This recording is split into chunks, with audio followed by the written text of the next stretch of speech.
Welcome to Penrose Learning, where we make understanding easy. You start by enabling NFC and launching Google Pay because the scanner needs a live tap signal. Make sure your default card is active, otherwise the reader won't pull payment. Once done, unlock the phone and open Google Pay so the app can present the right card token.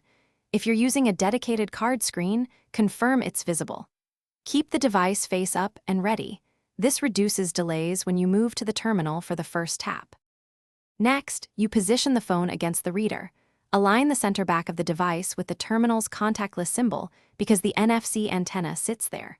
Hold steady until you feel vibration or hear a chime, since removing too early can abort the token exchange.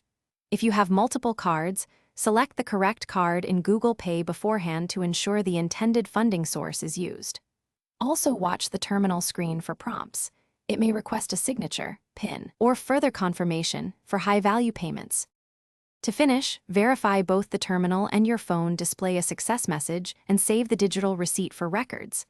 If the tap fails, toggle NFC off and on, force close and reopen Google Pay, then try again. Small delays sometimes break the token handshake. If that doesn't work, restart the phone and attempt another card or payment method. One key troubleshooting tip: test using a different terminal or a QR code. If that succeeds, the original reader likely has a hardware issue rather than your account. Thanks for watching. If this was helpful, leave a like and consider subscribing. See you next time.